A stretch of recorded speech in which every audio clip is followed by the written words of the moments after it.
चलिए, हम लोग पिछली क्लास में फंडामेंटल ड्यूटीज़ का इंट्रोडक्शन देखे थे। आज इस टॉपिक को कंप्लीट किया जाएगा। छोटा सा टॉपिक है आपका ये, ठीक है, इसमें बहुत ज़्यादा समय नहीं लगेगा, लेकिन इम्पॉर्टेंट है। आपके क्वेश्चंस बनते हैं, प्रीलिम्स में सवाल बनने की पॉसिबिलिटी रहती है, मेंस में भी सवाल बन सकता है। तो एक बार देखते हैं क्या इसके प्रोविजन से क्या कह रहा है ये। देखिए, पहला पॉइंट तो हमने यही देखा था कि जो आपके फंडामेंटल ड्यूटीज़ हैं ये बेसिकली नॉन जस्टिसिएबल है। दूसरी बात, अगर आप फंडामेंटल ड्यूटीज़ देखिएगा तो these were not part of the original constitution, ये मूल संविधान का अभिन्न अंग नहीं रहा है। तो ये जब मूल संविधान का अभिन्न अंग नहीं रहा है, इसका मतलब इसको जोड़ा गया है, और वो जोड़ा गया किससे? 42nd कॉन्स्टिट्यूशनल अमेंडमेंट एक्ट 1976 से। और किसके कहने पे जोड़ा गया है? तो स्वर्ण सिंह कमेटी के कहने पे, स्वर्ण सिंह समिति के कहने पे आपका ये जोड़ा गया है। It has been added by Swaran Singh committee. और किसने आपके फंडामेंटल ड्यूटीज जोड़े गए? 10 फंडामेंटल ड्यूटीज आपके जोड़े गए हैं। बाद में 86th कॉन्स्टिट्यूशनल अमेंडमेंट एक्ट 2002 से आपका एक और फंडामेंटल ड्यूटी जोड़ा गया है, जो 11th आपका है, जिसमें आप देखिएगा कि it shall be the duty of the guardians and the parents to provide education to the childrens aged between 6 to 14 years. तो ये आपका बोला जा रहा है कि माता पिता और उनके संरक्षक की जिम्मेदारी होगी कि 6 से 14 वर्ष की आयु के बच्चों को शिक्षा प्रदान करें। और ये जो आपका इंस्पायर्ड है वो कहां से इंस्पायर्ड है? यूएसएसआर से इंस्पायर्ड आपका है। तो ये बात आप देख रहे हैं कि ये आपका फंडामेंटल ड्यूटीज का कंसेप्ट है। अब कुछ बातें इसमें देखनी है। क्या क्या बातें हमें देखनी है? पहली बात तो कितने फंडामेंटल ड्यूटीज हैं और क्या है, हाउ मेनी, और कितने आपके हैं, और क्या इनका कंसेप्ट है, क्या कह रहे हैं, ये बातें हमें समझना है कि क्या कह रहे हैं, कुछ लागू हो रहा है कि नहीं। दूसरा, इनकी क्रिटिसिज्म को देखना है, और तीसरा, इनके यूजफुलनेस को देखना है, और चौथा एक वर्मा कमेटी है, इसके बारे में देखना है। तो यही आपके 4 सब टॉपिक्स हैं जो आपको देखना है। पहला क्या है, ये क्या क्या बातें कह रही हैं, इनको समझना है। उनके अंदर क्या आपके गुण बातें हैं, एक बार वो समझने का प्रयास करेंगे। आलोचना देखेंगे, फिर इसका उपयोगिता देखेंगे, और फिर जस्टिस वर्मा जो आपके कह रहे हैं उनको समझने का प्रयास करेंगे। तो चलिए स्टार्ट करते हैं। कौन कौन से हमारे फंडामेंटल ड्यूटीज हैं, क्या आपके हैं। कुछ और इंट्रोडक्शन में कुछ पॉइंट आपके हैं तो देख लिया जाए। देखिए, fundamental duties Indian constitution inspired by the constitution of erstwhile USSR आपसे लिए गए हैं। None of the constitution of major democratic countries, जैसे आपके कोई भी प्रजातंत्रीय सरकार के अंदर अभी फंडामेंटल ड्यूटी आपको देखने को नहीं मिलेगा। ये भारत में ही विशिष्टता आपको देखने को मिल रहा है, ठीक है। तीसरा पॉइंट आप देख सकते हैं, Japanese constitution is perhaps the only democratic constitution in the world which contains a list of duties. तो हमारे साथ एक और एक संविधान है जो मॉडर्न डेमोक्रेटिक सिस्टम में आपके अधिकारों के साथ साथ कर्तव्यों की भी बात करता है। अब socialistic country on the contrary gave equal importance to fundamental rights and duties of their citizens. तो समाजवादी देश हैं तो वो क्या करते हैं, अधिकार के साथ साथ वो आपके कर्तव्यों पे भी बहुत महत्व देते हैं। और क्योंकि समाजवाद में कर्तव्य का भी बहुत ज्यादा महत्व है। पूंजीवाद जो देश हैं वो जनरली किसकी बात करते हैं? अधिकारों की ज्यादा बात करते हैं। तो आप देखिएगा कि यूएसए में आपके जो भी एक तरह से कैपिटलिस्ट कंट्री हैं वो ज्यादा किसकी बात करेंगे? राइट्स की, वो ड्यूटीज की बात नहीं करेंगे। सोशलिस्टिक कंट्री किसकी बात करते हैं? ड्यूटीज की ज्यादा बात करते हैं, कर्तव्य करिए, ठीक है। तो ये आप देखिएगा। Hence, the Constitution of erstwhile USSR declared that citizen exercise of right and freedom was inseparable from performance of their duties and obligation. तो यूएसएसआर के संविधान में स्पष्ट रूप से लिखा हुआ था कि नागरिकों के अधिकार और स्वतंत्रता आपके उनके कर्तव्यों से अलग नहीं किया जा सकता। आपको अधिकार तभी तक मिलेगा जब तक आप कर्तव्यों का पालन करते हैं। तो ये बड़ा नेचुरल सी बात है जो अब राइट्स होंगे तो ड्यूटीज होने चाहिए, ड्यूटीज होंगे तो राइट्स होने चाहिए। दोनों बातें आप एक तरह से देख सकते हैं आपस में जुड़े हुए हैं। स्वर्ण सिंह कमेटी ने आपका क्या कहा? स्वर्ण सिंह कमेटी को 1976 में बनाया गया और ये आपके एक तरह से आपातकालीन के समय आपके बनाया गया। Committee recommended the inclusion of separate chapter on fundamental duties in the constitution ने कहा कि एक अलग से चैप्टर जोड़िए और कहा कि citizen should become conscious that while enjoying their rights they should also have certain duties. मतलब वो अपने अधिकारों को एक तरह से उपयोग कर आनंद लेते हुए उनके कुछ कर्तव्यों का भी होना अनिवार्य है। इसी से आपके 42वें संविधान संशोधन 1976 आर्टिकल 51A पार्ट 4 थे आपका जोड़ा गया। अब कुछ देख सकते हैं कुछ और पॉइंट, इनके कुछ रिकमेंडेशंस को नहीं एक्सेप्ट किया गया। वो क्या क्या रिकमेंडेशंस थे जो स्वर्ण सिंह कमेटी के रिकमेंडेशंस को नहीं एक्सेप्ट किया गया? पहला इन्होंने जो रिकमेंडेशन आपका दिया था वो ये था कि संसद किसी भी कर्तव्य का पालन ना करने या उसे मना मानने से इनकार करने के लिए उचित दंड या सजा का प्रावधान कर सकती है।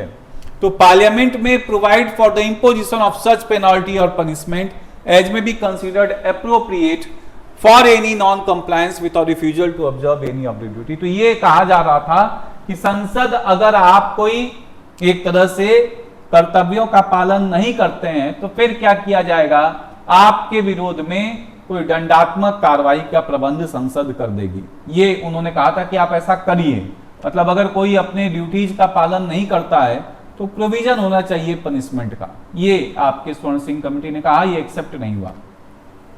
दूसरा इन्होंने ये भी कहा, no law imposing such penalty और punishment shall be called in question in any court on the ground of infringement of any fundamental right on the ground of repugnancy of any other provision of the constitution.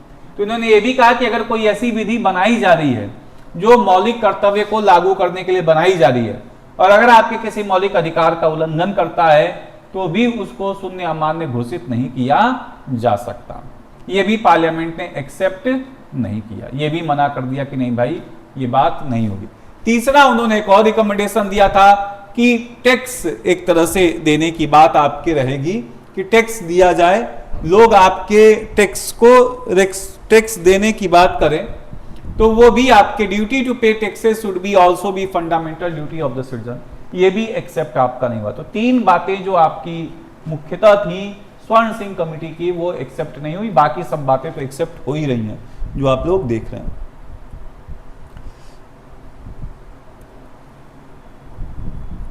स्वर्ण Singh committee suggested the incorporation of 8 fundamental duties in the constitution, और जो amendment हुआ तो 8 के बजाय 10 fundamental duties थे, उसमें से कुछ एक्सेप्ट भी नहीं किए गए हैं, जो तीन बातें आप देख रहे हैं। अब लिस्ट ऑफ फंडामेंटल ड्यूटीज हम लोग देखेंगे कि क्या क्या हमारे फंडामेंटल ड्यूटीज हैं, क्या क्या उनके प्रोविजंस हैं, उसको समझने का प्रयास करेंगे। पहला जो आपका है, संविधान का पालन करें, उसके आदर्शों और संस्थाओं, राष्ट्रध्वज और राष्ट्रगान का सम्मान करें। To abide by the constitution, respect its ideals and institutions, national flag and national anthem. तो क्या बात बोला जा रहा है? संविधान का पालन करें। संविधान का मतलब जो हमारे कर्तव्य हैं, जो हमारे अधिकार हैं, जो संविधान में आपके पद हैं, जो आपके संवैधानिक निकाय हैं, जो संविधान के लक्ष्य हैं, उद्देश्य हैं, उन सबों का हम पालन करें। ये बात आपका बोला जा रहा है कि to abide by the constitution, उनके आदर्शों का पालन करें, उनकी संस्थाओं का पालन करें, राष्ट्रीय ध्वज का पालन करें, राष्ट्रीय जो आपके गान है उसका सम्मान आपका करें। तो ये बात आपका बोला जा रहा है कि इससे क्या होगा? इससे एक तरह से आपके भारत की अखंडता, एकता बनी रहेगी। संविधान के प्रति अगर आपकी श्रद्धा बनी हुई है तो भारत के जो आपके एक तरह से तंत्र हैं उनमें भी विश्वास बना रहेगा। अगर संविधान ही नहीं लागू होगा, संविधान के प्रति लोगों का सम्मान नहीं होगा, तो फिर वो अपने देश के प्रति भी सम्मान नहीं कर पाएंगे। तो constitution is a living document of a country, किसी भी देश का जीता जागता दस्तावेज है वो। राष्ट्रीय ध्वज आपके देश के सम्मान की बात है, राष्ट्रीय गीत आपके, राष्ट्रीय गान आपके सम्मान की बात है। अगर इसको आप रिस्पेक्ट नहीं देते हैं तो फिर धीरे धीरे क्या होगा कि देश की जो भावना है, देश के प्रति जो सम्मान की भावना है, वो भी समाप्त होनी शुरू हो जाएगी और इससे विघटन ही बढ़ेगा, आपके विघटनकारी शक्तियां और ज्यादा शक्तिशाली होने लगेंगी। दूसरा, cherished and follow the noble ideals that inspired the national struggle for freedom. स्वतंत्रता के लिए हमारे राष्ट्रीय संघर्ष को प्रेरित करने वाले उच्च आदर्शों को सजोएं और उनका पालन करें। तो स्वतंत्रता के समय कौन से उच्च आदर्श हम देखे थे, बताइए? During the time of freedom struggle कौन से ऐसे आदर्श थे जो हमको मिले, जिनका पालन हमें करना चाहिए?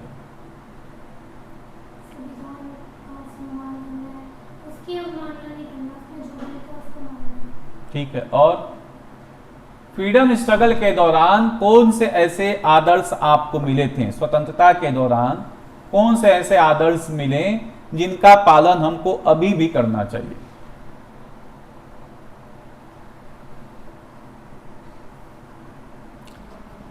स्वतंत्रता के दौरान कौन से लीडर्स ऐसे थे जिन्होंने स्वतंत्रता में पार्टिसिपेट किया?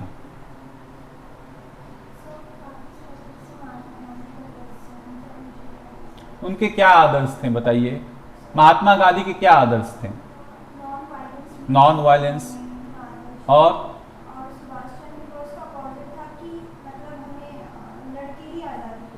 हाँ, सुभाष चंद्र बोस तो रिवॉल्यूशनरी आपके थे। और ठीक है, और हम वो भी आपके रिवॉल्यूशनरी में आएंगे। ठीक है, और बताइए और क्या आदर्श?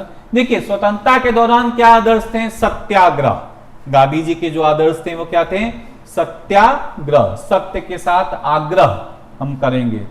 दूसरा क्या आपका था? नॉन वायलेंस, अहिंसा। हिंसा से हम कोई अपने लक्ष्यों की प्राप्ति नहीं करेंगे।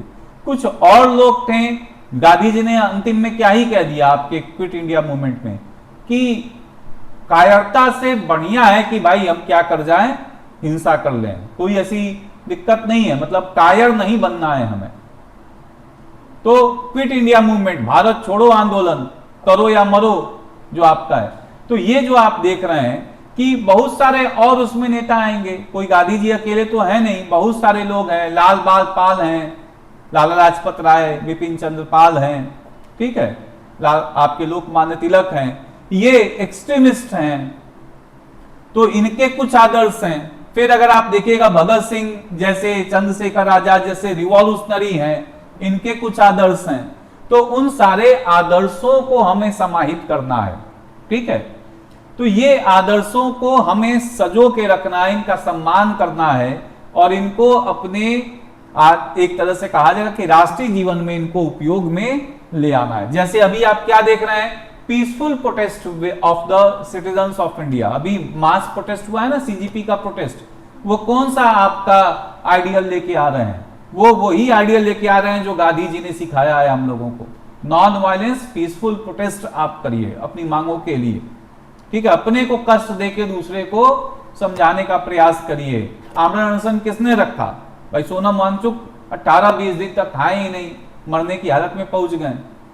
गवर्नमेंट को इस बात पे झुकाया गया और बच्चे और लंबा अनशन कर देते हैं। अगर बच्चे अनशन पे बैठ जाते हैं तो और चुनौती हो जाती। तो सरकार को हम क्या कर रहे हैं? हिंसा से नहीं, अहिंसा से अपनी बातों को आगे बढ़ाने का प्रयास कर रहे हैं, समझाने का प्रयास कर रहे हैं, या वो हमारी बातों को समझने का प्रयास कर रहे हैं। तो ये बातें आप देख सकते हैं। फिर आप देखिएगा और क्या नोबल आइडियल्स हैं कि हम जब आप देखिएगा देसी चीजों का उपयोग करेंगे, स्वदेशी का उपयोग करेंगे। तो स्वदेशी आंदोलन आपका हुआ बहुत जगहों पे। उसी समय आप ये भी देखिएगा कि हम धर्म के नाम पे, जाति के नाम पे विभेद नहीं करेंगे, ये भी आदर्श आपका उस समय बढ़ा। हालांकि अल्टीमेटली वो चीजें बहुत सस्टेन नहीं हुई, तभी भारत का विभाजन भी हो रहा है धर्म के नाम पे। लेकिन जब तक हम जाति से, धर्म से ऊपर नहीं उठेंगे, हम एकजुट होकर कैसे अंग्रेजों का सामना कर पाए, तो वो भी बहुत ज्यादा आपकी आवश्यक है, ठीक है। आप समाजवादी को देखिएगा तो सबका साथ सबका विकास एक आपका कंसेप्ट है, जो पहले भी था, अभी भी चल रहा है, अभी भी सारे आपके सेंट्रल गवर्नमेंट का एम ही है सबका साथ सबका विकास, इंक्लूसिव ग्रोथ की बात आपकी है। फिर अगला तीसरा बात क्या है, भारत की संप्रभुता, एकता और अखंडता की रक्षा करें और उससे अक्षुण्ण रखें। To uphold and protect the sovereignty, unity and integrity of India. तीसरा आपका एक तरह से ड्यूटी क्या है, आपको भारत की अखंडता, एकता, संप्रभुता को अक्षुण्ण रखना है, उनको प्रोटेक्ट करना है। कैसे पॉसिबल है इसको प्रोटेक्ट करने के लिए? जो आप देखिएगा आर्टिकल 23(2) क्या कह रहा है, वो भी यही कह रहा है कि अगर देश हित में हो या समाज हित में हो तो आपसे अनिवार्य कार्य लिया जा सकता है। यही बात आपका है कि अगर देश में कोई ऐसी चुनौती आ जाए, कोई ऐसे आक्रमण हो जाए जिसमें नागरिकों की आवश्यकता पड़ जाए, सिविल डिफेंस की जरूरत पड़ जाए, तो हमें आपके देश की रक्षा करने के लिए, देश की अखंडता, एकता को सुनिश्चित करने के लिए अपना बलिदान और त्याग देना चाहिए। ये बात आपका बोला जा रहा है। तो हमें भारत की संप्रभुता, एकता, अखंडता की रक्षा करनी चाहिए और इसे बचा के रखने का प्रयास करना चाहिए। फिर चौथा क्या देख सकते हैं, to defend the country and render national service when called upon to do so. देश की रक्षा करें और आह्वान किए जाने पे राष्ट्र की सेवा करें। ये 23(2) से भी आप जोड़ सकते हैं कि देश की रक्षा करना है आपको, जब भी जरूरत पड़ेगी आपको आह्वान किया जाए तो आप देश के लिए अपना सेवा प्रदान करें। यही क्या हो रहा था, ऑपरेशन सिंदूर में सिविल डिफेंस को तैयार किया जा रहा था कि जो लोग C सर्टिफिकेट वाले हैं, एनसीसी के B सर्टिफिकेट वाले हैं, जो सिविल डिफेंस में काम कर रखे हैं, दिल्ली में बड़े सारे बच्चे सिविल डिफेंस में आपके काम करते हैं, उनको तैयार किया जाता है। कोई ऐसी आपदा आ जाए, युद्ध अगर बढ़ जाए तो इनकी आवश्यकता पड़ सकती है। कल को कोई आपके large scale full fledged war अगर शुरू हो जाता तो इन सब चीजों की आवश्यकता पड़ सकती थी। तो सिविल डिफेंस की भी जरूरत आपकी बन सकती है, ये बात आपको देखने को मिलेगा।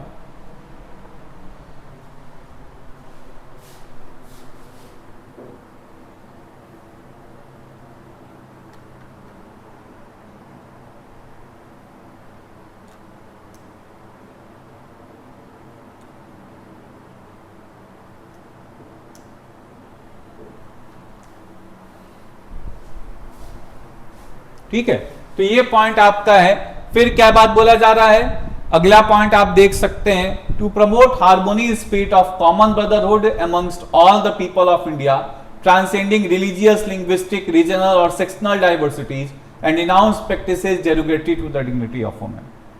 तो ये क्या बात बोला जा रहा है कि आपके एक तरह से भारत में सभी लोगों के प्रति समरसता और समान भ्रातृत्व की भावना का निर्माण करे, जो धर्म, भाषा और प्रदेश या वर्ग आधारित सभी भेदभाव से परे हो। ठीक है, और ऐसी प्रथाओं का त्याग करें जो स्त्रियों के सम्मान के विरुद्ध हो। तो यहां पे क्या बात बोला जा रहा है, promote harmony and the spirit of common brotherhood. ये आपका क्या है, एक तरह से सभी लोगों के बीच में समरसता और समान भ्रातृत्व की भावना को बढ़ाने का प्रयास करें, और ये आपके किससे एक तरह से ऊपर उठने का हम प्रयास करें, धर्म से, जाति से, भाषा से, क्षेत्र से और आपके सभी प्रकार के भेदभाव से हमें ऊपर उठने का कोशिश करना चाहिए। ये बात आपका बोला जा रहा है कि we should rise above all the एक तरह से डिफरेंसेज, तभी जाके हम भारत की अखंडता, एकता को भी सुनिश्चित कर सकते हैं, तभी जाके भाईचारे की भावना आपकी आ सकती है। जो फेटर्निटी का कंसेप्ट आपका दिया गया है कि आपका क्या प्रीएम्बल में बोला गया, fraternity to ensure dignity of individual and unity and integrity of India. भातृत्व की भावना, भाईचारे की भावना क्यों चाहिए, भारत की अखंडता को सुनिश्चित किया जाए और लोगों की गरिमा को सुनिश्चित किया जाए। कैसे गरिमा सुनिश्चित होगा, जब कोई किसी को जाति के नाम पे, धर्म के नाम पे, क्षेत्र के नाम पे, अन्य किसी आधारों पे विभेद नहीं करेगा, तो भाईचारे की भावना भी बढ़ेगी, लोगों का सम्मान भी बढ़ेगा, लोगों की गरिमा को भी ठेस नहीं पहुंचेगा। तो ये बात आपके बोलने का प्रयास किया जा रहा है, और ऐसी प्रथाओं को त्याग दिया जाए जो महिलाओं के विरोध में हो। जैसे कैसी प्रथाएं हैं, सती, आपके बहु विवाह, पॉलीगेमी जिसको आप बोल रहे हैं, तो उसमें सती प्रथा आपका है, ट्रिपल तलाक है, दहेज प्रथा है, दहेज की बड़ी सारी कुप्रथाएं आपको देखने को मिलती हैं। दहेज के नाम पे आए दिन अभी भी आपके हिंसा देखने को मिल जाता है। तो इस तरह की कोई प्रथाएं आपकी जो हैं इनको पूरी तरह से आपके हटाया जाए। जैसे अभी भी सेक्स सिलेक्शन एबॉर्शन आपका हो जाता है, तो इनसे भी आपको एक तरह से हटाने का प्रयास किया जाए। ये सब बातें आप देख सकते हैं। तो भातृत्व की भावना का निर्माण करें जो इन सब चीजों से ऊपर उठे। अगला देखिए, to value and preserve the rich heritage of the country composite culture. Bharat की सामसिक संस्कृति और गौरवशाली परंपरा का महत्व समझे और उसका परिरक्षण करे। तो कंपोजिट कल्चर आपका है उसको प्रिजर्व किया जाए, ठीक है। और जो हमारी एक तरह से कहा जा सकता है कि गौरवशाली परंपरा है उसको प्रोटेक्ट करने की बात कही जा रही है। कंपोजिट कल्चर का क्या मतलब है यहाँ पे?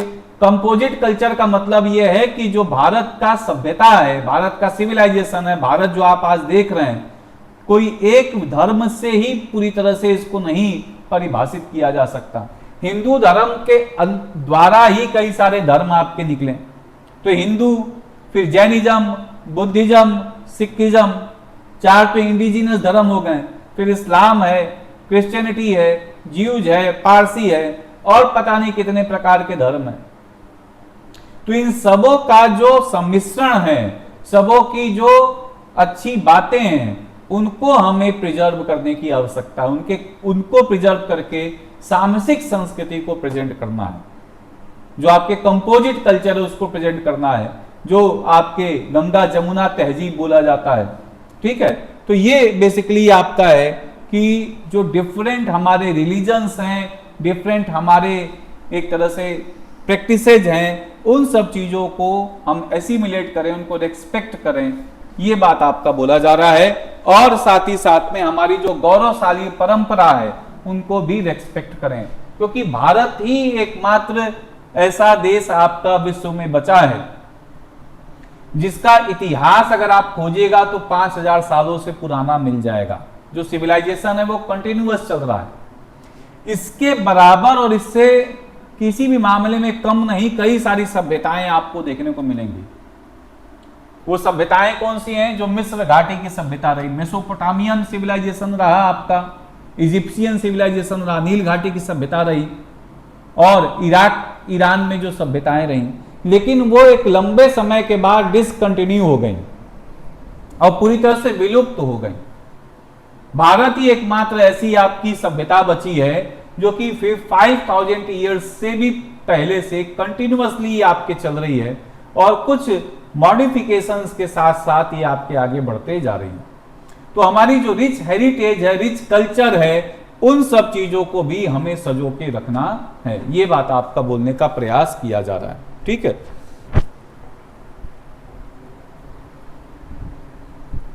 फिर अगला देख लीजिए, to protect and improve the natural environment including forest, lakes, rivers, wild life and to have compassion for the living creature. हमें क्या करना है? वनों को, झीलों को, नदियों को, वन्य जीवों को, इसके सहित जो प्राकृतिक पर्यावरण है उनकी रक्षा करनी है, और जो आपके जीवित प्राणी हैं इनको भी इनके प्रति दया भाव आपको दिखाना है। तो ये सारा बात बोला जा रहा है कि इन सब जानवरों के प्रति भी आपको दया भाव दिखाना है। ये पॉइंट आपका बोलने का प्रयास किया जा रहा है। तो यहां पे जो बात आप देखिएगा कि आपको क्या करना है, आपके इन्वायरमेंट को प्रोटेक्ट करना है। आपको एक तरह से देखा जा सकता है कि फॉरेस्ट, लेक्स, रिवर्स, इन सबों को प्रोटेक्ट करने की बात कही जा रही है। इसी तरह का एक आर्टिकल आपको डायरेक्टिव प्रिंसिपल में भी देखने को मिलेगा। कौन सा आर्टिकल है? 48A जो आप देखिएगा, उसके अंदर यही बात आपका बोला जा रहा है कि state shall strive to protect the आपके फॉरेस्ट है, वाइल्ड लाइफ है, फ्लोरा और फौना है। तो कई बार वो क्या करते हैं यूपीएससी में, इस आर्टिकल को और उस आर्टिकल को दोनों को मिला के सवाल बना देते हैं और पूछ लेते हैं कि कौन सा फंडामेंटल ड्यूटी है या कौन सा डायरेक्टिव प्रिंसिपल आपका है। तो शब्दों में अंतर होगा, वहां पे स्टेट को संबोधन होगा और यहां पे किसको संबोधन किया गया है? नागरिकों को संबोधन किया गया है। साथ ही साथ में एक बात से आप अंतर कर सकते हैं, वो बात बोला जा रहा है आपको जानवरों के प्रति दया भाव दिखाने की आवश्यकता है, to have compassion towards the living creatures. ठीक है, ये बात आपका बोला जा रहा है। जैसे गार्डेन आइडियोलॉजी क्या है? दूध देने वाले जानवरों के वध से रोका जाए। यहाँ पे जनरल बोला जा रहा है कि हमें जानवरों के प्रति दया भाव दिखाना है। जैसे हमारे देश में बड़े सारे लोग क्रूरता कर देते हैं जानवरों के साथ। होली दिवाली सब में आप देखिएगा जानवरों के पूंछ में पटाखा लगा के छोड़ दिए, अपने रंग रहे हैं तो जानवरों को भी जो भी मिला उसको भी रंग दिए। आप तो नहा लोगे, वो कहाँ नहाएंगे? और इसमें कितने केमिकल होते हैं। फिर जब नेचुरल बात होता है उनका बारिश से, तब जाके शायद कहीं शरीर से उनका रंग जाए। तो ये चीजें आपकी समझने वाली बातें हैं। फिर कई बार हम लोग के यहाँ कुछ प्रैक्टिसेज हैं, जैसे जलीकट्टू। जलीकट्टू में क्या होता है? ये एंशिएंट प्रैक्टिस है। अब भाई उसको संरक्षण तो आप यहाँ से भी दे सकते हैं कि हमारे जो सामाजिक संस्कृति है, जो हमारा कल्चर हेरिटेज है, उसको प्रोटेक्ट किया जाए। जलीकट्टू में आपके क्या किया जाता है? बैल को दौड़ाया जाता है, उसको लोग पकड़ने का प्रयास करते हैं और कई बार उसको कुछ इंटॉक्सिकेटिंग ड्रिंक्स भी दे दिया जाता है, शराब वराब पिला के उसको तैयार कर दिया जाता है कई बार। अब वो जब पूरी ताकत से जाता है तो जो पकड़ने का प्रयास करता है उन 4-5 लोगों को तो वो सींग से ही मार देता है। कई लोग मर जाते हैं, लेकिन उसके बाद भी प्रैक्टिस आपका नहीं खत्म हो रहा।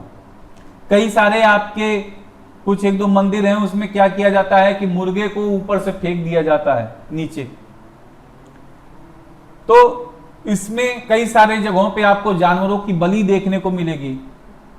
तो ये सब कोई देवी देवता आपको नहीं कहेंगे कि बलि दीजिए, लेकिन हमारे यहाँ वो कल्चरल आपके कंटेक्स्ट का पार्ट बन चुका है। भाई बकरीद में भी आप देख लीजिए, वहां पे भी क्या किया जाता है? बकरे को मारा जाता है। तो जानवरों की बलि देना, हम कंपैशन तो दिखा नहीं रहे हैं, हम तो क्रूरता दिखा रहे हैं और अपने एक तरह से स्वाद के लिए हम जानवरों का उपयोग कर रहे हैं। तो कंपैशन टू वो आपके एक तरह से कहा जा सकता है कि लिविंग क्रिएचर्स, ये भी आपको ध्यान में रखना है। फिर अगला बात देख सकते हैं, to develop scientific temper, humanism and the spirit of inquiry and reform. ये भी बात आपका कहा जा रहा है कि हमें वैज्ञानिक दृष्टिकोण को आगे बढ़ाना है, मानववाद को बढ़ाना है और जांच पड़ताल की जो हमारी एक तरह से दृष्टिकोण है उसको बढ़ाने का प्रयास करना है और अपने अंदर लगातार सुधार करते रहना है। तो साइंटिफिक टेम्पर का मतलब क्या होता है? What do you mean by the word scientific temper? किसी भी चीज को उसके मूल बातों पे ना लिया जाए, फेस वैल्यू पे ना लिया जाए। जैसे हमने कहा ऐसा है, आप कहें ठीक है मान लिया, ऐसा नहीं होना चाहिए। कोई भी कुछ कहे तो स्पिरिट ऑफ इंक्वायरी आपके अंदर होना चाहिए, जांच की एक आदत होनी चाहिए कि जो बात बोला जा रहा है, जो कंसेप्ट आपको दिया जा रहा है, वो वाकई में सही है या नहीं है। ठीक है, तब जाके उसको ग्रहण करना चाहिए, अन्यथा हम क्या करेंगे? अंधविश्वास के मायाजाल में फंसते जाएंगे। तो यहां पे कोई कुछ भी कह रहा है, साइंटिफिक टेम्पर का मतलब होता है कि anything should be analysed on a rational scientific basis. किसी भी चीज का तार्किक वैज्ञानिक विश्लेषण होना चाहिए, तभी जाके हम उसको अपनाने का प्रयास करेंगे, अन्यथा हम उसको मानेंगे नहीं। कोई कुछ भी कह दे ऐसा होता है, आपके कहने से तो माना नहीं जाएगा, उसका आपको क्या करना पड़ेगा? एनालिसिस करना पड़ेगा, विश्लेषण करना पड़ेगा, सही आए तो फिर आप उसको उपयोग में लाएं। तो साइंटिफिक टेम्पर यही आपका होता है, nothing has to be taken on the face value, everything should be critically analysed. सबका आपको समालोचनात्मक एक तरह से विवेचना करना पड़ेगा, उसके बाद जो बात निकल के आएगी उसको आप मानिएगा। ठीक है, साइंटिफिक टेम्पर भारत में बहुत ज्यादा आवश्यक है, क्योंकि यहाँ पे बड़े लंबे समय तक जो कुरीतियां चली हैं, जो अंधविश्वास चले हैं, जो आपकी मान्यताएं चली हैं, वो कई बार हमारी सोचने की शक्ति को भी छीण कर देती हैं और कई सारी कुरीतियों को जन्म दे देती हैं। ठीक है, जैसे सती प्रथा क्या है भाई? पहली बार कोई पति मरा होगा तो बड़ी मोही पत्नी होगी, साथ में कहीं जल गई होगी, या कोई आपका ऐसा प्रयास हुआ होगा, या नहीं भी होगी तो जबरदस्ती पहली बार आपने किसी के साथ कर दिया, अब उसको हमने ट्रेडिशन बना दिया, परंपरा का पार्ट बना दिया। और ढोल ताशे के साथ होता ताकि वो चिल्लाए चीखे तो भी आपका बात बाहर ना आए।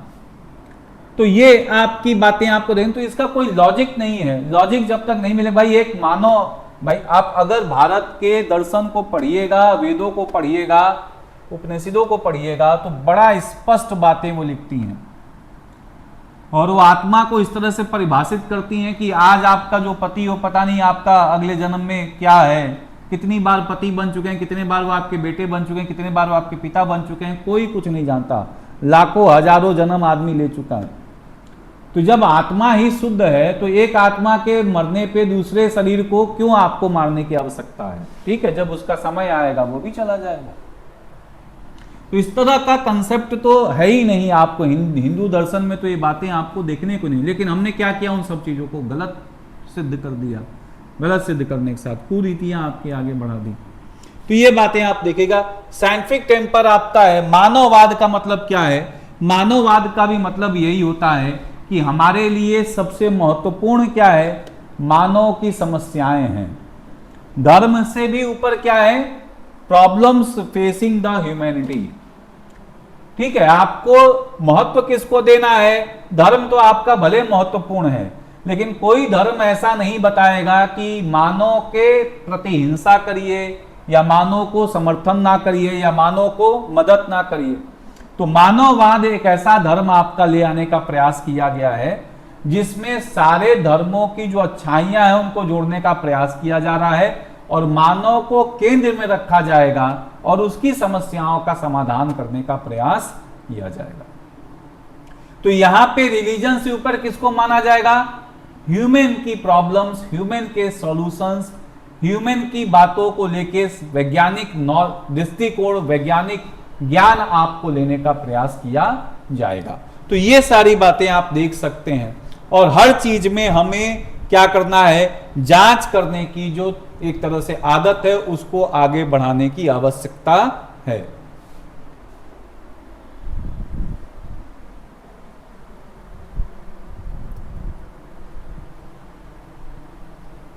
आपके ह्यूमनिज्म के बड़े विद्वान हैं एमन रॉय, बाद में रेडिकल ह्यूमनिस्ट बन गए।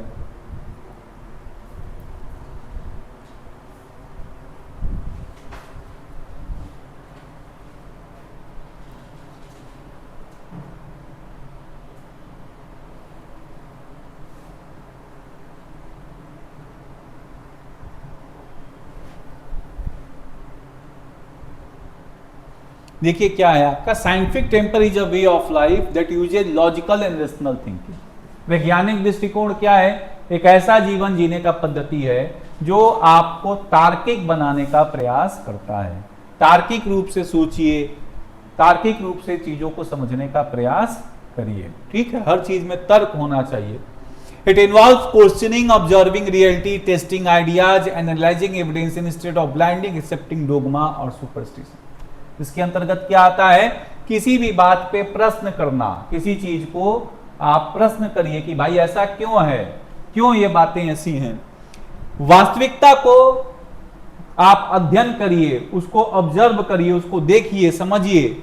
जो आदर्श हैं, जो आइडियल्स हैं, जो आपके आइडियाज हैं, उनको परखिए, उनको जांच पड़ताल करिए और हर चीज का साक्ष्य इकट्ठा करने का प्रयास करिए, ना कि अंधा बन के किसी चीज को मानने का प्रयास करिए। ब्लाइंडली किसी चीज को एक्सेप्ट नहीं। साइंटिफिक टेम्पर को बहुत ज्यादा महत्व जवाहरलाल नेहरू आपके प्रदान करते थे। ठीक है, it remains essential constitutional duty of the citizens. तो ये आपका क्रिटिकल थिंकिंग है। Analysing claims objectively rather than accepting there at face value. कुछ भी आपके तुरंत मान लेना कि नहीं भाई बहुत अच्छा ऐसा ही होगा, ऐसा नहीं होना चाहिए। उसकी वास्तविकता की जांच पड़ताल करिए, उसको जो आपके तथ्य है उनका जांच पड़ताल करिए। एविडेंस बेस्ड रीजनिंग होना चाहिए, साक्ष्य आधारित आपका तर्क होना चाहिए। एक तरह से forming conclusion rooted in verifiable facts and data. आपके जो चीज नाप सकते हैं उसको नापिए, जो चीज नहीं नाप सकते हैं उसको नापने का प्रयास करिए, मापन करिए हर चीज का, तथ्यात्मक विश्लेषण करिए, वेरिफिकेशन करिए, क्वांटिफाइबल डाटा ले आने का प्रयास करिए। ठीक है, एक तरह से मात्रात्मक उसका विवरण करने का प्रयास करिए। जैसे ही हम किसी चीज को नाप लेते हैं, माप लेते हैं, तो बहुत सारी जानकारी उसकी उपलब्ध हो जाती है, उसकी सीमाएं पता चल जाती हैं। ठीक है, क्वांटिटी नहीं बनाना, क्वांटिफाइबल ना करना, ऑब्जर्व नहीं करना, मापना नहीं, सब चीज हवा में रहना, तो फिर समस्याएं बनी रहती हैं। ठीक है, स्पेक्टिसिज्म आपका होना चाहिए, मतलब एक तरह से संशयवाद, हर समय हर चीज को लेके संशय होना चाहिए। ऐसा दिमाग जो हर चीज पे संशय करे, कि कोई भी चीज आपको बोल दिया जाए तुरंत मानने की जरूरत नहीं, उसका संशय करिए, तभी जाके बात आपका बनेगा। Questioning traditional biases, unverified rumours, pseudo science, ये सब आपका बोला जा रहा है। ओपन माइंडेडनेस होना चाहिए, मतलब आपका दिमाग खुला होना चाहिए, तभी वो नए तथ्य, नए साक्ष्य, नए विश्लेषण को ग्रहण कर सकता है। अगर आप पूर्वाग्रहों से ग्रसित हैं तो नई बातें आपके दिमाग में प्रवेश नहीं कर पाएंगे। You should have open mind, खुला दिमाग होना चाहिए, तभी जाके आपको ये आगे बढ़ा सकता है। ये देश में आपका क्या करेगा, एक प्रगतिशील देश को निर्माण करेगा, जो सवाल करेंगे हर चीजों पे, जो वैज्ञानिकता पे आधारित होंगे, जो विज्ञान की खोज में भी मदद करेगा, लोगों को और ज्यादा तार्किक बनाने का प्रयास करेगा। जो आपके सुपरस्टिशियन है, जो अंधविश्वास है, उसको कम करने का प्रयास ये करेगा लगातार, और हमारी समस्या समाधान में भी ये मदद करता है। तो ये सब बातें आप देख सकते हैं जो आपके इसके अंतर्गत आएगा। फिर एक और बात आप देख लीजिए, ह्यूमनिज्म आपका क्या कह रहा है, ह्यूमनिज्म का क्या कंसेप्ट है। ह्यूमनिज्म भी इन्हीं बातों पे आपका बना होता है।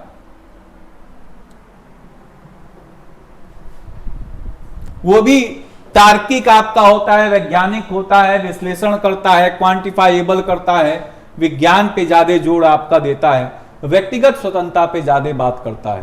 तो देखिए क्या क्या आपका, humanism is a democratic and ethical world view that centres on human value, capacity and responsibility. तो ये मानववाद कैसा आपका एक तरह से विश्व का दृष्टिकोण है, एक ऐसा आपके प्रजातंत्री और नैतिक दृष्टिकोण है जो आपके मानव के मूल्यों के, मानव के क्षमताओं के, मानव के उत्तरदायित्वों पे, मानव की समस्याओं पे निर्भर करता है कि आपका प्राथमिक कर्तव्य क्या है, मानव की समस्याओं को सुलझाने का प्रयास किया जाए। ना तो मरने के बाद क्या होगा या मरने के पहले क्या होगा, ये सब बातें बाद में होंगी, पहले मानव की समस्याओं पे ध्यान केंद्रित किया जाए। Looks to science and reason other than religion and dogma और the supernatural to understand the world and save personal soul. तो ये क्या करता है, विज्ञान पे, तर्क पे आपके बातों को आधारित करता है, ना कि अंधविश्वास पे, किंवदंतियों पे, विश्व को समझने का प्रयास करता है। ये बात आप देख सकते हैं। किस चीज पे इसके मुख्य आपके विश्वास तंत्र क्या है, रीजन एंड साइंस, आपके तथ्य का उपयोग करना, अंधविश्वास का उपयोग नहीं करना। दूसरा, व्यक्तिगत स्वतंत्रता की बात करता है, individuals of the power and duty to give meaning to their own lives. तो ये भाग्यवाद के विरोध में ये कहता है कि भाई आपके पास शक्ति है, आप मेहनत करिए, आप अपने कर्तव्यों को करिए, और आप अपने कर्तव्यों से, अपने मेहनत से अपने जीवन को अर्थ देने की क्षमता रखते हैं। ठीक है, human worth emphasises individual dignity, equality and human rights. किस पे महत्व देता है, मानव के मूल्य पे महत्व देता है, मानव की गरिमा पे महत्व देता है, मानव के अधिकारों पे, समता पे महत्व आपका देता है। Shared morality, ethical values come from our nature as social beings and our empathy for others. तो ये क्या है कि साझा नैतिकता की बात करता है, जिसमें आप देखिएगा कि ये कहेगा कि जो हमारे नैतिक मूल्य हैं वो कहां से आते हैं, प्रकृति से आते हैं, और दूसरे के प्रति दया भाव से, दूसरे के प्रति सहानुभूति से जो हम मदद करते हैं, वही आपके नैतिक मूल्य होते हैं। ठीक है, ये सब आप देखिएगा जो आपको देखने को मिलेगा। तो जो मॉडर्न आपका ह्यूमनिज्म है, ये एक तरह से विशिष्ट धर्म को बहुत ज्यादा महत्व नहीं देता है, धर्म की गूढ़ बातों को समाहित करके न्यूट्रल टाइप आपका एक तरह से रिलीजन आपके बनाने का, मतलब रिलीजन नहीं, न्यूट्रल टाइप आपका एक थॉट प्रोसेस बना के ह्यूमन बीइंग्स को सेंटर में रख के उनके प्रॉब्लम सॉल्विंग पे फोकस आपका करता है। तो ये बात आपका बोला जा रहा है, जो आप देख सकते हैं कि क्या यहाँ पे पॉइंट है आपके, बोला जा रहा है to develop scientific temper, humanism is spirit of inquiry and reform. तो ये सारी बातें आपके बोलने का प्रयास किया जा रहा है।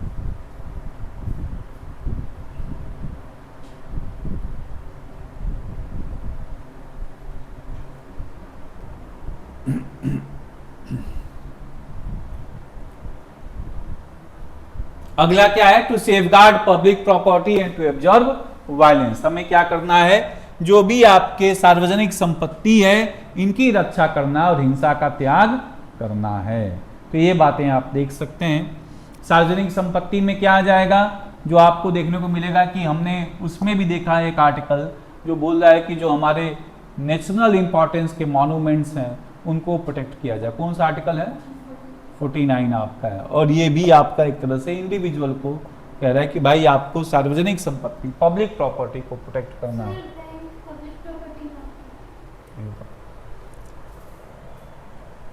अब एक और देख लीजिए क्या बात बोला जा रहा है, to provide opportunities for education to his child और वार्ड। ये तो है ही आपका कि हमें 6 से 14 वर्ष की आयु के बच्चों को निःशुल्क अनिवार्य शिक्षा देना है। फिर अगला क्या है, to strive towards excellence in all spheres of individual and collective activity so that nation constantly rises to higher levels of endeavour and achievement. तो ये क्या है कि हमें लगातार आपके एक तरह से उत्कृष्टता की तरफ बढ़ना है, अपने जीवन के हर क्षेत्र में उत्कृष्टता की तरफ बढ़ना है, ताकि आप भी आगे बढ़ें और देश भी आगे बढ़े। क्योंकि आप आगे बढ़िएगा तो देश भी आगे बढ़ेगा। व्यक्तिगत उत्कृष्टता क्या करेगा, देश को भी आगे बढ़ाएगा। जैसे अमेरिका में क्या है, व्यक्तिगत उत्कृष्टता पे बहुत ज्यादा ध्यान है, कैपिटलिस्ट सोसाइटी है टोटल। तो इलोन मस्क अगर हैं तो अमेरिका का भी नाम है, जेफ बेजोस हैं, बिल गेट्स हैं, ऐसे बहुत सारे आपको बिजनेस टाइकून देखने को मिलेंगे तो उनका नाम है, लेकिन अमेरिका का भी साथ ही साथ नाम है। वो उत्कृष्ट हो रहे हैं तो अमेरिका भी उत्कृष्ट हो रहा है। या आप ये कह सकते हैं कि अमेरिका ऐसा वातावरण प्रोवाइड करता है कि वहां पे लोग उत्कृष्ट हो जाते हैं। ठीक है, ऐसा नहीं है कि इलोन मस्क जैसा बुद्धि केवल वहीं पे है, बहुत लोगों के पास है, लेकिन वातावरण की कमी आपकी है। तो एक तरह से आप देख सकते हैं कि आपको स्ट्राइव करना है towards excellence in all spheres of individual and collective activity. व्यक्तिगत स्तर पे भी, सामूहिक स्तर पे भी, सामूहिक कार्यों में भी आपको उत्कृष्टता को आगे बढ़ाना है, ताकि आप भी आगे बढ़ें, समाज भी आगे बढ़े, देश भी आगे बढ़े। These are the fundamental duties जो आप देख सकते हैं, ये सारे फंडामेंटल ड्यूटीज आपके हैं। अब आपको जानना है कि इनके मूल लक्षण क्या हैं, फीचर्स क्या क्या आपके हैं फंडामेंटल ड्यूटीज के। तो 11 फंडामेंटल ड्यूटीज आपने देखा है। अब इनके मूल लक्षण आपको देखना है, बेसिक फीचर्स आपके मौलिक कर्तव्यों की विशेषताएं आप देखिएगा। देखिए इसमें क्या क्या बातें आपकी बोली गई हैं। कुछ जो मौलिक कर्तव्य हैं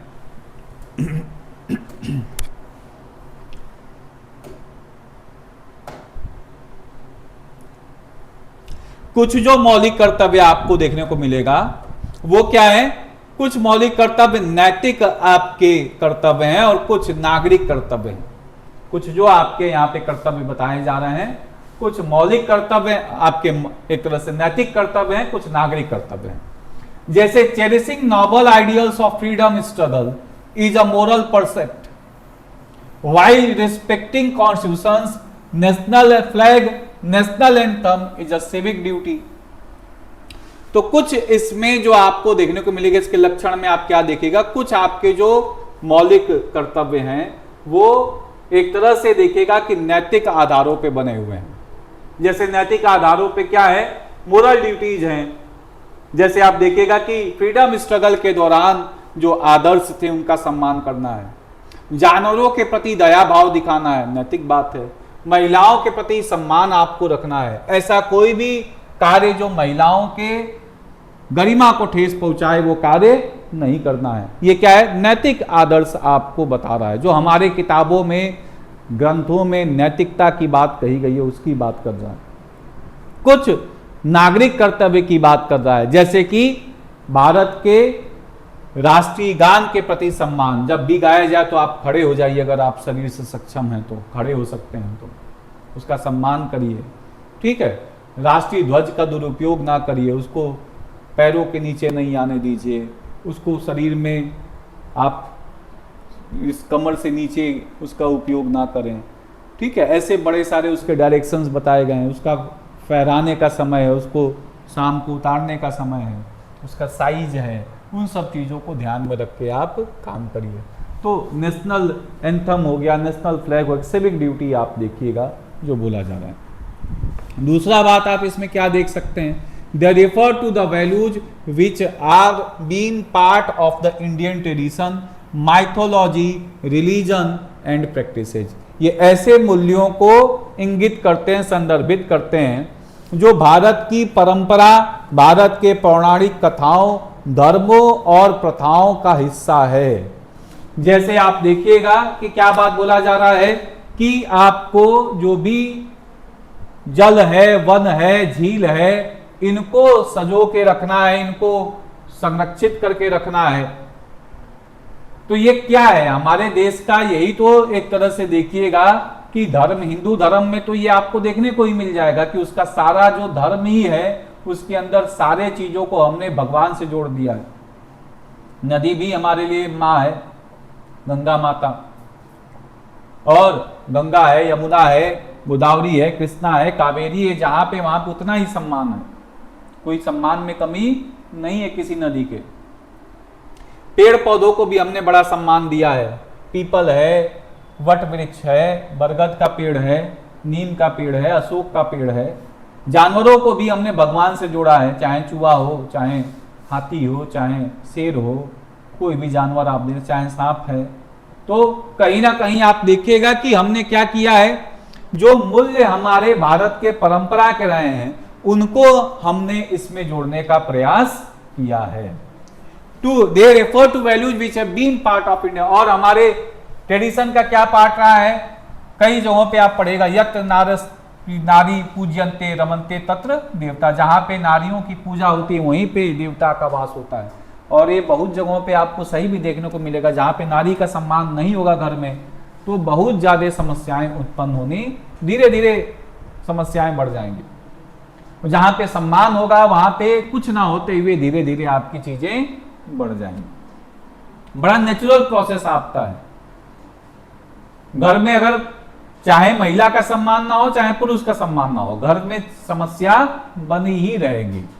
तो ये कहने का मतलब आपका है, जो आपका बोला जा रहा है कि यहाँ पे और क्या है, कंपैशन टू लिविंग क्रिएचर्स, ये भी आप देख सकते हैं, फ्लोरा फौना को भी प्रोटेक्ट करना, ये भी आप देख सकते हैं।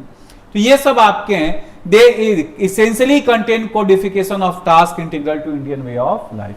तो ये कई सारे भारत के ऐसे कार्यों को ये समाने की बात कर रहे हैं जो भारत की जीवन पद्धति का भाग है, भारतीय जीवन पद्धति का आपका भाग रहा है, उनको संहिताबद्ध करने का प्रयास किया जा रहा है कि ये कर्तव्य आपके होने चाहिए। फिर तीसरा बात आप क्या देख सकते हैं, आपके unlike the fundamental rights which extend to all persons, these fundamental duties are only आपके गिवन टू और assign to the citizens of India, are enforced. एक तरह से आप कह सकते हैं कि भारत के नागरिकों पे ही केवल आपके लागू हैं, विदेशियों पे लागू नहीं है। कुछ फंडामेंटल राइट्स आपके किसको मिलते हैं, चाहे नागरिक हो चाहे विदेशी, सबको मिलेंगे। भाई जीवन का अधिकार है तो आपको भी है, विदेशी को भी है। लेकिन फंडामेंटल ड्यूटी किस पे लागू हो रहा है, केवल और केवल सिटीजन्स पे आपके लागू हो रहा है, विदेशियों पे लागू नहीं होता। उसी तरह से आप देखिएगा, जैसे नीति निर्देशन के सिद्धांत गैर न्यायोचित हैं, वैसे ही मौलिक कर्तव्य भी गैर न्यायोचित हैं। जैसे हमारे फंडामेंटल राइट्स आपके, जैसे हमारे डायरेक्टिव प्रिंसिपल्स नॉन जस्टिसेबल हैं, अगर इनका पालन नहीं होता तो आप कोर्ट नहीं जा सकते। उसी तरह से हमारे फंडामेंटल ड्यूटीज भी नॉन जस्टिसेबल हैं, अगर इनका पालन नहीं होता है तो आप कोर्ट नहीं जा सकते हैं। कोई लीगल सैंक्शन इनके विरोध में, वायलेशन में नहीं है, हालांकि पार्लियामेंट लॉ बना के इनको इन्फोर्स कर सकता है। जैसे आपका बोला जा रहा है कि आपको भारत के झंडे के प्रति सम्मान करना है, भारत के राष्ट्रीय गान के प्रति सम्मान करना है। अगर आप सम्मान नहीं कर रहे हैं तो कोई कुछ कर नहीं सकता, अपमान कर रहे हैं तो जरूर कुछ किया जा सकता है। लेकिन गवर्नमेंट ऑफ इंडिया कल को लॉ बना के क्या कह दे कि सम्मान करना अनिवार्य है तो आपको करना पड़ेगा। जैसे गवर्नमेंट ऑर्डर आ गया था कि जो भी आपके पिक्चर देखे जा रहे हैं उसके पहले बजाया जाए, और जो भी लोग बैठे हैं उनको खड़ा होना चाहिए। तो ये कुछ दिनों तक चला, लेकिन उसमें एक दो जगहों पे हिंसा हो गई, कुछ लोग शरीर से स्वस्थ नहीं थे और पिक्चर हॉल गए देखने में, वो लोग खड़े ही नहीं हो पाए, लोगों ने बात समझा नहीं और एक दो लोगों को मार पीट दिया। ऐसे 2-4 ही वाक्य हो गए, फिर गवर्नमेंट ने ऑर्डर आपका क्या किया, विड्रॉ कर दिया। तो इसको इंप्लीमेंट किया जा सकता है, ठीक है। जानवरों के प्रति दया भाव, अगर आप दया भाव नहीं दिखा रहे, कुछ नहीं किया जा सकता आपके खिलाफ। भाई कोई जानवर है, कोई कुत्ता है, कोई गाय है, जख्मी है, आप उधर से गुजर रहे हैं, आपने कोई दया भाव नहीं दिखाया। दया भाव दिखाने के लिए सक्षमता भी होनी चाहिए, जेब में धन भी होना चाहिए, मन में शक्ति भी होना चाहिए, शरीर में भी शक्ति होना चाहिए, तभी तो दया भाव दिखाएगा। मुंह से थोड़ी दया भाव होता है। तो दया भाव आपने नहीं दिखाया, कोई कुछ नहीं कर सकता, लेकिन आपने उसको पीड़ित है, आपने उसको उठा के एक ढेला और मार दिया, तो जरूर आपके खिलाफ कार्रवाई हो सकती है। क्रुएल्टी अगेंस्ट आपके एनिमल्स प्रोविजन आपके खिलाफ लागू हो जाएगा। आप एक तरह से बोला जा रहा है कि आपको एब्जर्व वायलेंस, हिंसा को छोड़ना है। अब हिंसा, आप एक तरह से हिंसा को बढ़ावा नहीं दे रहे हैं, कोई आपका कार्रवाई नहीं हो सकता, लेकिन हिंसा में भागीदारी कर रहे हैं, जरूर कार्रवाई हो सकता है। जैसे अगर आप किसी प्रोटेस्ट में पार्टिसिपेट कर रहे हैं पीसफुली तो कोई बात नहीं है, लेकिन अगर आप हिंसात्मक हो गए तो फंडामेंटल ड्यूटीज से दंड नहीं मिलेगा आपको। बड़े सारे हमारे भारतीय न्याय नागरिक संहिता में और भारतीय नागरिक जो सुरक्षा संहिता है उसके अंदर और भारतीय न्याय संहिता के अंदर बड़े सारे प्रबंध बनाए गए हैं जिससे आपको दंडित किया जा सकता है। तो बड़े सारे फंडामेंटल ड्यूटीज इन्फोर्स भी हो रहे हैं कई सारे एक्ट के माध्यम से। तो ये बात आप देख सकते हैं। अगला बात आप क्या देख रहे हैं,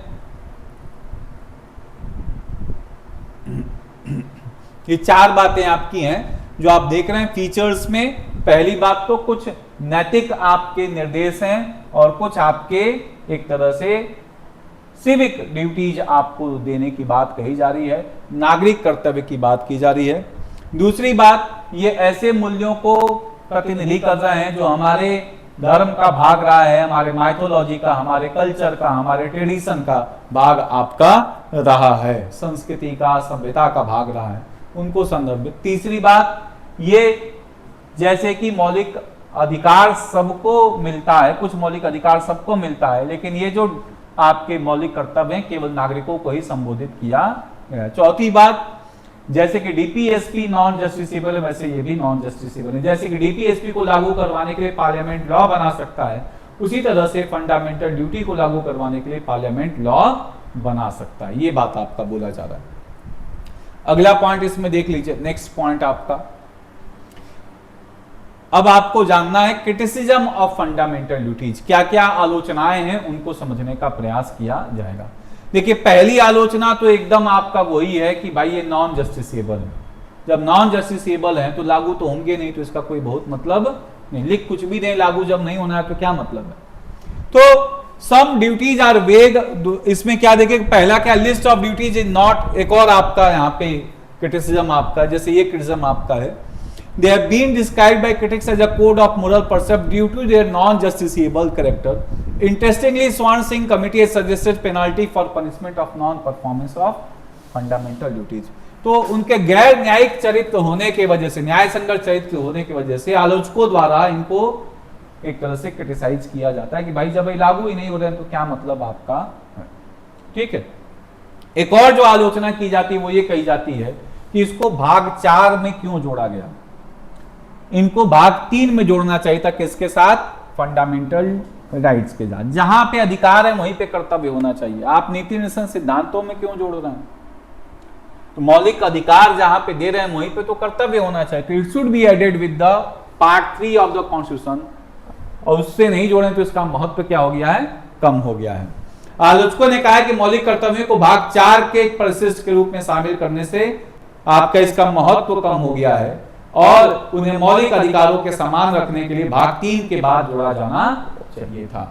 ये बात आप देख सकते हैं। फिर और क्या क्रिटिसिज्म है, ये जो ड्यूटीज है एग्जॉस्टिव नहीं है, ये लिस्ट ऑफ एग्जॉस्टिव ड्यूटीज नहीं है, बड़ा व्यापक नहीं है, ये कर्तव्यों की सूची व्यापक नहीं है, तो इसमें बड़े सारे कर्तव्य आपके नहीं लिखे गए। जैसे एक कर्तव्य क्या है हमारे देश में, टैक्स पे करना नहीं लिखा गया, तो ये आपका एक तरह से इसमें ये भी एक बात हो सकता था कि जिस समय हमारे देश में बड़ी समस्याएं थी, जनसंख्या विस्फोट हो रहा था, परिवार नियोजन भी लिखा जा सकता था, कि हम दो हमारे दो ही होना चाहिए।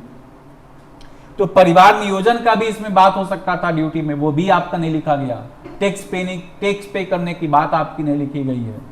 तो बड़े सारे और कर्तव्य हो सकते हैं जो इसमें आपको नहीं दिया गया है। तो ये एग्जॉस्टिव लिस्ट नहीं है, ये एक तरह से व्यापक सूची नहीं है। फिर कुछ इसमें कर्तव्य क्या है, अस्पष्ट हैं, संदिग्ध हैं और आम आदमी को समझने के परे बातें आपकी लिख दी गई हैं। जैसे इसमें सामाजिक संस्कृति का क्या मतलब है, वैज्ञानिक दृष्टिकोण का क्या मतलब है, ठीक है, मानववाद का क्या मतलब है। ऐसे बड़े सारे शब्द हैं जिनको साधारणतः लोग नहीं समझ सकते हैं कि साइंटिफिक दृष्टिकोण आपके मतलब साइंटिफिक टेम्पर क्या होता है, कैसे जनरेट किया जाएगा। लिखने से, बात समझने से भी बात नहीं बनेगी जब तक आप उसको जीवन में उतारने का प्रयास नहीं करेगा। भारत के सब सारे लोगों को मालूम है कि वैज्ञानिक दृष्टिकोण क्या होता है। क्या वैज्ञानिक दृष्टिकोण का कोई प्रयोग कर पाता है? भाई आपको मालूम है कि आपको सारी बातों को तर्क पे लेके चलना चाहिए, हर चीज का विश्लेषण करना चाहिए, हर चीज का आपको क्वेश्चन करने की क्षमता होनी चाहिए। अभी कोई आपको बता दिया जाए कर्म कांड, तो आप पूछ लीजिएगा पंडित जी से कि क्यों ऐसा करवा रहे हैं, हमको पहले अर्थ समझाइए, तर्क समझाइए। पंडित जी को खुद ही नहीं पता होगा तो आपको क्या समझाएंगे जल्दी। वो किसी और से फिर पूछेंगे कि भाई इसका तर्क और अर्थ बताइए। तो नॉर्मल प्रोसेस में बड़े सारे कर्म कांड हम जीवन में ऐसे करते जा रहे हैं, या बहुत सारे प्रश्न हम लोगों के नैतिक जीवन के हैं जो हम लोग बिना पूछे कर देते हैं। तो वैज्ञानिक दृष्टिकोण की बात समझने से ही वैज्ञानिक दृष्टिकोण नहीं हो जाएगा। It should become a way of life starting from every individual. भाई हर व्यक्ति से शुरू होना चाहिए। सबसे बड़े तो हमारे जो देश के प्रतिनिधि करता है उनसे शुरू होना चाहिए। राष्ट्रपति हैं, प्रधानमंत्री हैं, ये वैज्ञानिक दृष्टिकोण समझाएं, दिखाएं, बातों पे प्रश्न करें, उनका तर्क दें क्यों ऐसा कर रहे हैं, तो भारत के लोग भी वैसे हो जाएंगे। अगर वो नहीं आगे बढ़ाएंगे तो भारत के लोग भी वैसे ही हो जाएंगे, फिर हम लोग बढ़िया से थाली बजा देंगे, कोई समस्या नहीं होगी। तो नॉर्मल प्रोसेस में क्या होगा, यहाँ पे आपके वैज्ञानिक दृष्टिकोण को डेवलप करने की आवश्यकता है, लेकिन शब्दों से बात नहीं बनेगा, केवल यहाँ पे लिख देने से बातें आपकी नहीं बनेंगी। नोबल आइडियल्स क्या है, कंपोजिट कल्चर क्या है। अब सामाजिक संस्कृति तो लिखा है, क्या आपके देश में सामाजिक संस्कृति का पालन होता है? भाई सामाजिक संस्कृति का सारे धर्मों के प्रति समान सम्मान होना चाहिए। उनके जो गुण बातें उनको जोड़ के एक नए प्रकार की संस्कृति को आपको डेवलप करने की आवश्यकता है। तो ये भी बात आपको देखने को मिलेगा। ये सब आपकी समस्याएं हैं, क्रिटिसिज्म का पार्ट आपका है। अब महत्व क्या है? महत्व ये है कि ये भारत के नागरिकों को चेतावनी देता है कि भैया अगर आप अपने अधिकारों की मांग करते हो तो कर्तव्यों को भी करना सीखो। और ये जरूरी भी है कि हम केवल अधिकार चिल्लाते रहे और कर्तव्य ना करें, तो ये ठीक बात तो नहीं है, ये हर हाल में होना चाहिए। भाई 42nd कॉन्स्टिट्यूशनल अमेंडमेंट एक्ट के द्वारा जो अमेंडमेंट किया गया, तो उसके बाद मोरारजी देसाई की गवर्नमेंट ने उसमें सारों में लगभग चेंज कर दिया जो उनको गलत लगा। 43वें और 44वें संविधान संशोधन से, 44वां संविधान संशोधन और 43वां संविधान संशोधन इसीलिए लाया गया था कि इंदिरा गांधी के द्वारा जो 42वें संविधान संशोधन में संविधान का गलत संशोधन किया गया उसको परिवर्तित कर दिया जाए। लेकिन उसी में आपके 42वें संविधान संशोधन से मौलिक कर्तव्य भी लिखा गया था, वो तो नहीं बदला इन्होंने, क्योंकि उनको पता था कि ये कहीं ना कहीं महत्व की बात आपकी है। तो ये बात आप देख सकते हैं। तो they serve as a warning against anti national anti social activities like burning the national flag, destroying public property.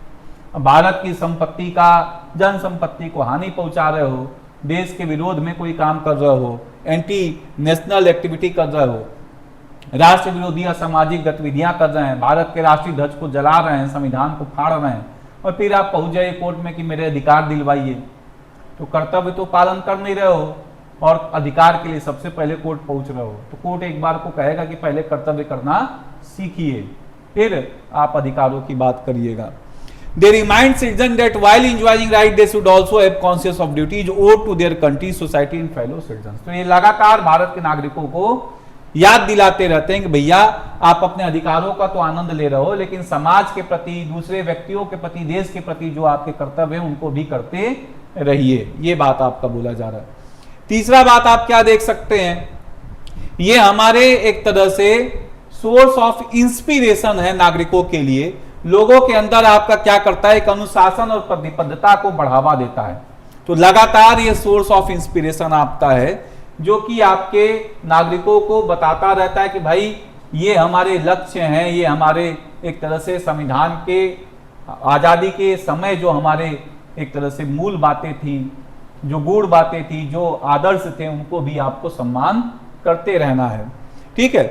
They create a feeling that citizens are not mere spectators but active participation in the realization of the national goal। एक तरह से आपके अंदर एक भावना प्रदान करते हैं, पैदा करते हैं कि आप केवल मूक दर्शक ना बने, बल्कि देश के हितों को पाने के लिए आप भी सक्रिय रहें, अपने कर्तव्यों को लगातार करते रहें। ठीक है। ये न्यायालय को भी आपके मदद करते हैं किसी विधि का संवैधानिक जांच करने के लिए कि वो विधि सही है कि नहीं। जैसे डायरेक्टिव प्रिंसिपल्स को ध्यान में रख के पार्लियामेंट जो लॉ बनाता है तो कोर्ट उसको अपहेल्ड कर सकते हैं कि भाई ये डायरेक्टिव प्रिंसिपल को लागू करवाने के लिए बनाया गया। उसी तरह से फंडामेंटल ड्यूटी को लागू करवाने के लिए कोई लॉ बनाया जा रहा है पार्लियामेंट के द्वारा, तो उसकी जांच पड़ताल करते हुए कोर्ट कह सकता है कि ठीक बात है, क्योंकि हमारे संविधान के कुछ लक्ष्यों को प्राप्त कर रहा है, फंडामेंटल ड्यूटी को इंप्लीमेंट करने की कोशिश कर रहा है। In 1992, the Supreme Court ruled that if law seeks to give effect to a fundamental duty, it may be considered reasonable in relation to Article 14 or 19 and thus safe from unconstitutionality। तो ये आपका supreme court ने बोला कि अगर कोई law बनाया जा रहा है फंडामेंटल ड्यूटी को लगाने के लिए, तो उसको तार्किक माना जा सकता है 14 और 19 के मुकाबले में। ऐसा नहीं कि उसको शून्य अमान्य घोषित कर दिया जाएगा, मतलब अगर वो तार्किक रूप से ठीक हैं तो उनको एक तरह से लिवरेज दिया जा सकता है 14 और 19 के तुलना में। ये बात आपका बोला जा रहा है।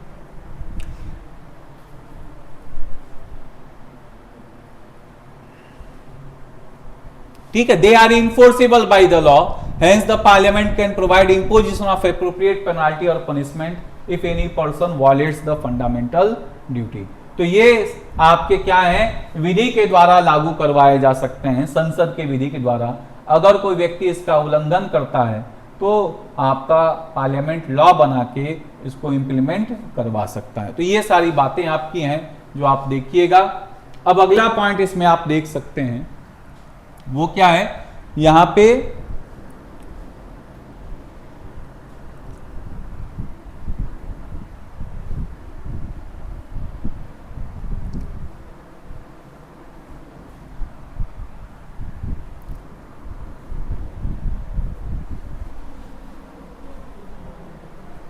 वर्मा कमेटी का क्या ऑब्जर्वेशन आपका है। वर्मा कमेटी आपके बनाया गया था 1999 में, Verma committee on fundamental duties of the citizens. ठीक है। इन्होंने कुछ लीगल प्रोविजंस आपके आइडेंटिफाई किए हैं जो ये बता रहे हैं कि हमारे फंडामेंटल ड्यूटी प्रॉपर इंप्लीमेंट होते हैं। ऐसा नहीं है कि इंप्लीमेंट नहीं हो रहे हैं, कई तरह के माध्यमों से हम इसको इंप्लीमेंट कर रहे हैं। तो उन्होंने कुछ इंपॉर्टेंट जो आपके प्रोविजंस आइडेंटिफाई किए थे, जैसे prevention of insult to national honour act, आपका एक अधिनियम है जिसमें यह लिखा गया है कि भारत के संविधान, राष्ट्रीय ध्वज, राष्ट्रीय गान के प्रति अनादर जताइएगा तो आपके खिलाफ कार्रवाई हो सकती है। तो ये आपका एक तरह से जो राष्ट्रीय सम्मान के बातें हैं उसके विरोध में अगर आप कोई कार्य कर रहे हैं तो उसके लिए एक एक्ट आपका बनाया गया, prevention of insult to national honour act. तो ये आपका है कि राष्ट्रीय सम्मान की जो बातें हैं उनके प्रति असम्मान अगर आप दे रहे हैं तो उसके लिए कार्रवाई की जा सकती है। फिर protection of civil rights acts, इसी में आप आगे देखिएगा क्या आपका बना, पहले अनटचेबिलिटी ऑफेंस एक्ट, फिर वही protection of civil right act बना। तो इसमें आप क्या कर रहे हैं, जाति के आधार पे, धर्म के आधार पे अगर आप कोई बहुत विभेद कर रहे हैं, स्पेसिफिकली आपके जाति के आधार पे अनटचेबिलिटी प्रैक्टिस कर रहे हैं तो आपको दंडित किया जा सकता है। अनटचेबिलिटी ऑफेंस एक्ट आपका बनाया गया, फिर वही prevention of civil right act बन गया। फिर आईपीसी के जगह पे अब क्या गया, भारतीय न्याय संहिता, भारतीय न्याय संहिता, भारतीय नागरिक सुरक्षा संहिता, बीएनएस और बीएनएसएस आपका आ गया है। इसमें कई तरह के आपके एक तरह से आप गलत कार्य करें, जैसे देश के विरोध में कोई काम कर रहे हैं, देशद्रोह कर रहे हैं, देश की अखंडता एकता को चुनौती दे रहे हैं, वहां पे लॉ एंड ऑर्डर को डिस्टर्ब कर रहे हैं, तो आपकी सारी बातों को आपको दंडित किया जा सकता है इसके अंदर। तो ये सब बातें भी हैं जो आपके बीएनएस भारतीय न्याय संहिता, भारतीय नागरिक सुरक्षा संहिता में आपको प्रबंध देखने को मिलेगा। वेरियस क्रिमिनल लॉज, आपके बड़े सारे ऐसे अधिनियम हैं जो कि इस बात को रोकते हैं कि आप जाति के नाम पे, भाषा के नाम पे, जन्म स्थान के नाम पे, धर्म के आधार पे आप लोगों में विभेद नहीं कर सकते हैं। तो ये भी आपके ऐसे अधिनियम हैं जो ये बात कह रहे हैं कि अगर आप इस तरह का विरोध करिएगा तो आपको दंडित किया जा सकता है। फिर अगला पॉइंट आप क्या देख सकते हैं, अनलॉफुल एक्टिविटीज प्रिवेंशन एक्ट है, जो कि क्लियर कट क्या कह रहा है कि अगर आप देशद्रोह के विरोध में कोई काम कर रहे हैं, आतंकवादी गतिविधि कर रहे हैं, तो आपको दंडित किया जा सकता है। ठीक है। फिर आपके वन्य जीव संरक्षण अधिनियम है 1972 का, जो सीधे सीधे क्या बता रहा है, जानवरों के प्रति दया भाव आपको दिखाना है। तो वन्य जीवों के प्रति आपको क्या करना है, जानवरों के प्रति दया भाव आपको दिखाना है। फिर जो वहां पे फ्लोरा फौना की बात कही गई कि वनों को, आपके झीलों को, इन सब चीजों को भी आपको प्रोटेक्ट करना है, उसके लिए भी कौन सा एक्ट आपका काम करता है, फॉरेस्ट कंजर्वेशन एक्ट 1980। तो वन संरक्षण अधिनियम 1980 का है, जिसके अंतर्गत आपको ये एक कर्तव्य आपका इंप्लीमेंट होता है। ठीक है। फिर रिप्रेजेंटेशन ऑफ पीपल एक्ट आपका है, ये भी आरपीए एक्ट है, जिसके अंदर मतदान का जो आपको एक तरह से प्रबंध बताया गया है, इलेक्शंस के दौरान आप किस तरह से बिहेव करिएगा, क्या क्या बातें होनी चाहिए, किस बातों पे मत मांग सकते हैं, किस बातों पे मत नहीं मांग सकते हैं, वो सब बातें भी बताई गई हैं। तो वो सब बातें वही हैं कि जाति के नाम पे, धर्म के नाम पे आप विभेद, मतदान नहीं मांग सकते हैं। तो ये सब बातें आप देख सकते हैं। तो इन सब माध्यमों से आपके कहीं ना कहीं आपका फंडामेंटल ड्यूटी इंप्लीमेंट हो रहा है। ऐसा नहीं है कि फंडामेंटल ड्यूटी एकदम इंप्लीमेंट नहीं होता, कई तरीकों से फंडामेंटल ड्यूटी इंप्लीमेंट हो रहा है। तो ये सारे पॉइंट्स हैं जो आप देख सकते हैं। ठीक है। तो ये टॉपिक लगभग कंप्लीट हुआ। अब कल हम लोग मिलेंगे, कल आप लोगों का स्टार्ट होगा part 5 of the constitution union. ठीक है, कल मिलते हैं।